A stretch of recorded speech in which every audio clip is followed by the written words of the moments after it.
سب سے سچی کتاب اگر ہے تو صرف یہ ہر کتاب کے اندر کوئی نہ کوئی غلطوڑ ضرور موجود ہے، کہ تیری مہربانی محمد صلی اللہ علیہ وسلم کچھ کر۔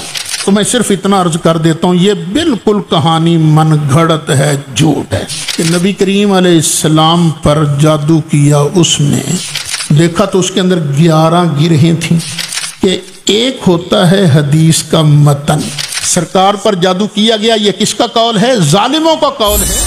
سب سے سچی کتاب اگر ہے تو صرف یہ، بس۔ باقی ہر کتاب کے اندر، خواہ بخاری ہو، خواہ مسلم ہو، خواہ کوئی تاریخ کی کتاب ہو، ہر کتاب کے اندر کوئی نہ کوئی غلطوڑ ضرور موجود ہے۔ ان 2 صورتوں کے بارے کہا جاتا ہے کہ یہ 2 صورتیں اس وقت نازل ہوئیں جب حدیبیہ کے بعد ایک یہودی تھا لبید بن عاصم، اس کے پاس کچھ یہودی آئے، مشرک آئے، کہ تیری مہربانی محمد صلی اللہ علیہ وسلم کچھ کر، اس پر جادو کر۔ اخیر اس نے کہا ہاں میں 3 دینار لوں گا۔ 3 دینار کے بدلے اس نے نبی کریم علیہ السلام پر جادو کر دیا۔ یار کمال ہے، سرکار دے جادو کرنے والے نو دیتے بھی تے 3 دینار، وہ کہانی کرنے والے نو کوئی سوچنا چاہیے سی۔ وہ اور اس کی 2 بیٹیاں مل گئی۔ یہ ہمارے ایک بزرگ ہیں ہری پور ہزارہ میں، جن کا نام ہے قاضی عبد الدائم دائم۔ یہ ان کی کتاب ہے میرے پاس، سید الورا۔ انہوں نے اس بات کا خوب رگڑا نکالا ہے۔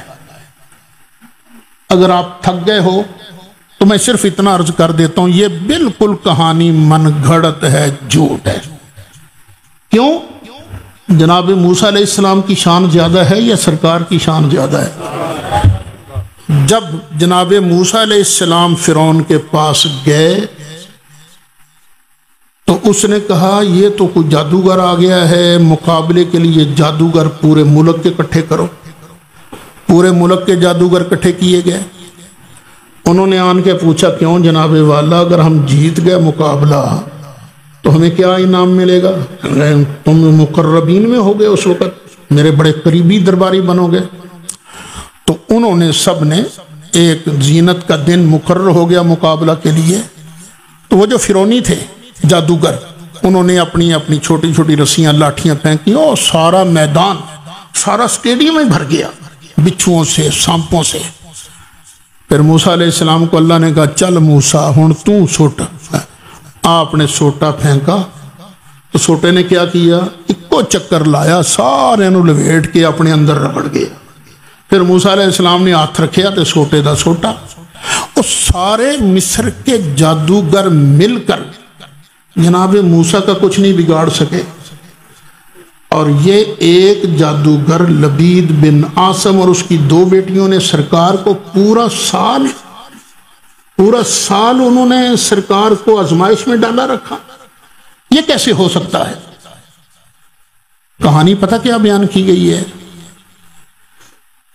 کہ نبی کریم علیہ السلام پر جادو کیا اس نے۔ ایک بچہ تھا، اس کے ذریعے سرکار کی کنگھی اور بال منگوائے گئے۔ ان پر 11 گریں لگا کر انہوں نے جادو کیا، اور وہ چیزیں ایک کنویں کے اندر ڈال دی گئیں، پتھر کے نیچے رکھ دی گئیں۔ اب نبی کریم علیہ السلام پر اس کا اثر ہونا شروع ہو گیا۔ ہائے ہائے، کیا بندہ کہے۔ یہ کہانی گھڑنے والوں نے کہا کہ اس کے بعد نبی کریم علیہ السلام نے جو کام نہیں کیا ہوتا تھا اس کے بارے یہ خیال کرنے لگتے تھے کہ میں کر چکا ہوں۔ کیا مطلب نکلا؟ نماز نہیں پڑھی ہوتی تھی، خیال کرتے تھے میں پڑھ چکا ہوں۔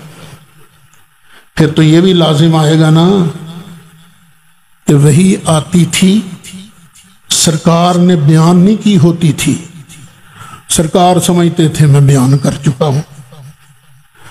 ہمارے کچھ لوگوں نے نا اس کا جواب یہ دیا، اور نہیں جی دینی کمچ نہیں سی جادو اثر کردہ۔ بھئی یہ تو تمہاری عقیدت ہے نا، دلیل کہاں ہے؟ تو تم حدیث کے الفاظ بیان کرتے ہو اس میں کوئی ایسی چیز نہیں ہے، تو یہ سرکار پر کتنا بڑا الزام ہے۔ پھر تو قرآن مکمل ہی نہیں، پھر تو قرآن پر اعتراض آتا ہے۔ اچھا، پھر نبی کریم علیہ السلام، اب دوسری خرابی سرکار پر جو اثر ہوا، بیویوں کے پاس جانا چاہتے تھے مگر جا نہیں پاتے تھے، یعنی مردانہ قوت ختم ہو گئی سرکار کی۔ اور یہ اثر کتنا عرصہ رہا؟ ایک دن نہیں، ایک ہفتہ نہیں، ایک مہینہ، پورا سال سرکار پر اثر رہا۔ پھر ایسے ہوتا سرکار کسی چیز کو دیکھتے نا تو پہلی نظر میں وہ چیز کچھ اور نظر آتی، بعد میں کہتے نہیں یہ تو وہ چیز نہیں ہے، یعنی نظر میں التباس پیدا ہو گیا، کھانا پینا چھوٹ گیا، سر کے بال جھڑ گئے، وہ عنبری زلفیں وہ جھڑ گئیں، بدن روز بروز گھلتا چلا جا رہا تھا، آپ کو پتہ نہیں چلتا تھا کہ مجھے کیا ہو رہا ہے۔ صحابہ کرام سرکار کی عیادت کے لیے آنے لگے، اور یہ حالت پورا سال رہی نبی کریم علیہ السلام پر۔ پھر نبی کریم علیہ السلام نے، حضرت عائشہ روایت کرتی ہیں کہ نبی کریم علیہ السلام نے فرمایا اللہ کی بارگاہ میں دعا کرتے رہے، یا اللہ کرم کر دے، یا اللہ کرم۔ پھر ایک دن دو فرشتے آ گئے، اور یہ کون تھے؟ جبریل اور میکائیل۔ ایک سر کی طرف کھڑا ہو گیا، دوسرا نبی کریم علیہ السلام کے قدموں کی طرف کھڑا ہو گیا۔ ایک پوچھنے لگا دوسرے سے انہیں کیا ہوا ہے، دوسرے نے جواب دیا ان پر جادو کیا گیا ہے۔ اور کس نے کیا ہے جادو؟ لبید بن عاصم یہودی نے۔ کس چیز میں؟ وہ نر کھجور جو ہے نا، اس کے خوشے میں، یہ ہر پھل جو ہے نا یہ نر بھی ہوتا ہے مادہ بھی ہوتا ہے، تو نر کھجور کے خوشے میں اندر اس کے غلاف میں، پھر اس جادو والی چیز کو رکھا کہاں ہے؟ زروان نام یا اروان نامی ایک کنواں ہے، اس کے اندر رکھا ہے۔ اب اس کا توڑ کیا ہے؟ توڑ یہ ہے کہ کنویں کا پانی نکالا جائے، پتھر ہٹا کر جادو والا خوشہ باہر نکال دیا جائے۔ یہ مکالمہ ختم ہوا، فرشتے چلے گئے۔ اس کے بعد نبی کریم علیہ السلام نے حضرت علی کو، حضرت عمار کو، حضرت زبیر کو بلایا، اور بعض روایات میں آتا ہے زہیر بن ایاس زرقی اور قیس بن موسم زرقی، ان کو بلایا، اور اس کو بنی زریق، ان کے باغ میں واقع یہ جو زروان نامی کنواں تھا نا وہاں بھیجا، جادو والی چیزیں نکالنے کے لیے بھیجا۔ بعد میں نبی کریم علیہ السلام خود اس جگہ تشریف لے گئے، اور واپسی پر حضرت عائشہ صدیقہ کو بتایا کہ یہ اس کنویں کا پانی ایسا تھا جیسے اس کے اندر مہندی گھولی گئی ہو، اور اس کے درخت، اس کے کنویں کے اوپر درخت تھے، یہ ایسے کریہ المنظر تھے جیسے شیطان کے سر ہوں۔ یہ سرکار نے آن کے حضرت عائشہ کو فرمایا۔ اب سرکار نے کچھ بندوں کو کنویں کے اندر اتارا، انہوں نے پتھر اٹھایا تو ایک مومی پتلا تھا، اس کے اندر سوئیاں بھی تھیں، سوئیاں گاڑی گئی تھیں، اور اس میں کچھ بال بھی تھے، کنگھی کے دانے بھی تھے۔ اب یہ دو صورتیں نازل ہوئیں، دیکھا تو اس کے اندر 11 گرہیں تھیں۔ اللہ نے فرمایا محبوبہ یہ ایک ایک آیت پڑھتے جاؤ، پھونک مارتے جاؤ، گرہ کھولتے جاؤ۔ گرہ کھلتی گئی، 11 کی 11 گرہیں کھل گئیں۔ نتیجہ کیا نکلا؟ سرکار اچھے بھلے ہو گئے۔ یہ کہانی ساری بیان کی جاتی ہے۔ اب میں اختصار کے ساتھ بیان کرتا ہوں کہ ایک ہوتا ہے حدیث کا متن، اور ایک ہوتی ہے حدیث کی سند۔ ان دونوں کو بعد میں دیکھا جاتا ہے پہلے قرآن کو دیکھا جاتا ہے۔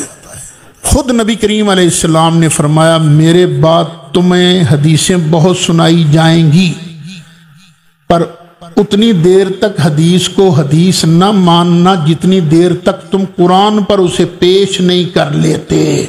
اگر قرآن کے مطابق ہو تو مان لینا، اگر قرآن کے مطابق ہو تو مت ماننا۔ تو اب اسے قرآن پر پیش کرتے ہیں۔ اللہ فرماتا قال الظالمون ان تتبعون الا رجلا مسحورا، ظالموں نے کہا تھا اور تم تو اس کی پیروی کرتے ہو جس پر جادو کیا گیا ہے۔ سرکار پر جادو کیا گیا، یہ کس کا قول ہے؟ ظالموں کا قول ہے، یہ منصفوں کا قول نہیں ہے۔ یہ تو ہے قرآن کے مقابلے کی بات کہ قرآن کے مقابلے میں اس کی نئی حیثیت نہیں ہے وہ۔ پھر دوسرا اس کے اندر راوی ہیں، ایک بڑا مشہور راوی ہے جس کا نام ہے سفیان بن عیینہ۔ یہ بہت پکا راوی تھا، بڑا صحیح راوی تھا، لیکن یہ چیزیں بھول بھی جایا کرتا تھا، غلطی بھی کر جایا کرتا تھا۔ 300 حدیثیں بیان کی انہوں نے، تو 20 ان میں غلط تھی، تو 300 میں غلطیاں کتنی نکلی؟ 20۔ تو ہو سکتا ہے یہ بھی اسی غلطی میں ہو۔ چلو وہ تو ہوا نا سفیان بن عیینہ۔